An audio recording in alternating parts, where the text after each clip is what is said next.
Hello and welcome. Today we dive into a bold and strategic move by three Sahel nations, Mali, Burkina Faso, and Niger, the Alliance of Sahel States. This shift signals not only a break from their past, but also a bold new vision for the future of the Sahel region, starting with the introduction of biometric passports and the launch of a joint media platform.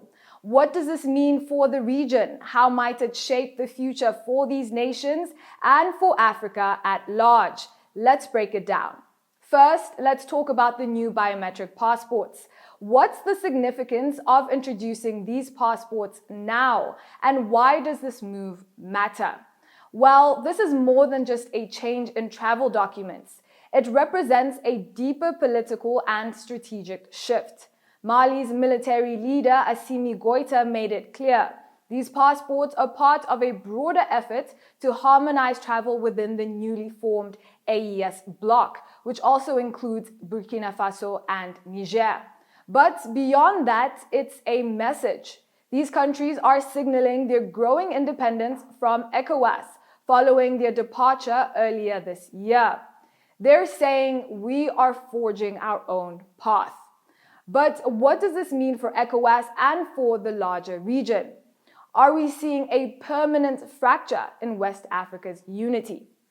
For ECOWAS, this could be a serious blow. With over 400 million citizens under its umbrella, the bloc has long prided itself on being a cornerstone of regional integration, particularly in terms of trade and freedom of movement. The exit of these three nations, which have faced serious insurgencies and political turmoil, disrupts that model. ECOWAS fears this move could hinder efforts to stabilize the region and potentially inspire other nations to follow suit. But of course, this isn't just about politics. These biometric passports and the AES itself are part of a larger fight, a fight for security. For over a decade, Mali, Niger, and Burkina Faso have struggled against armed insurgencies that have destabilized their countries and claimed thousands of lives. So, what are they hoping to achieve with this new alliance? At its core, the AES is focused on improving cooperation between these three nations, particularly in combating terrorism. By aligning more closely on security issues and now even communication strategies, they believe they'll be better positioned to tackle these ongoing threats. In that light, introducing a unified passport system is about much more than just travel. It's about strengthening sovereignty and control over their borders, which is critical in the fight against insurgent groups. And then there's the media side of things. The AES's plan to launch a joint web-based television channel. This move reflects a broader concern about information warfare in the region.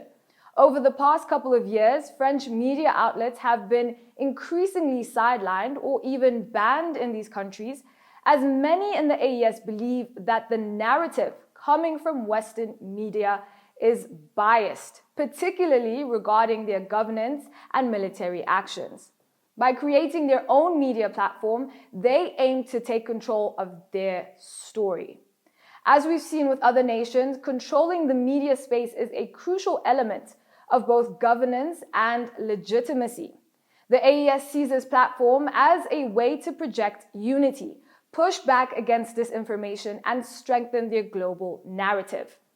To give you some context, these countries have been battling not only insurgencies on the ground, but also what they describe as disinformation campaigns that undermine their governments. Earlier this year, several French media outlets, including France 24 and RFI, were banned in Mali for allegedly violating media regulations. The AES feels that these bans are necessary to protect their sovereignty. This new media platform, according to them, will serve as a counterbalance and allow them to tell their side of the story unfiltered by outside interests. But here's the question. Can the AES succeed in building this new media platform and turning it into a credible voice on the global stage? Or will it face pushback from international media networks and governments that view it as a state-controlled propaganda?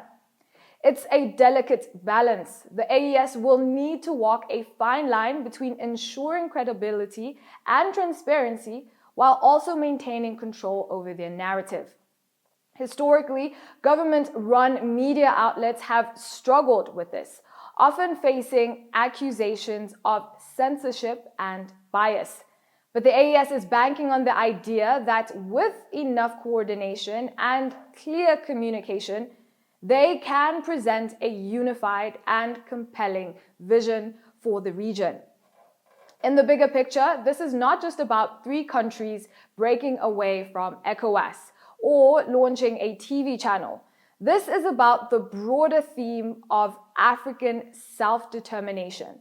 Nations taking ownership of their own futures, their security, their resources, and now their stories. As the AES takes shape, all eyes will be watching to see how this new bloc impacts not only the Sahel region, but Africa's standing on the global stage. Stay connected with us here on the African News Network, on our website, mobile app, and social media platforms. I'm Cynthia Nviwandi. Thank you for joining us today.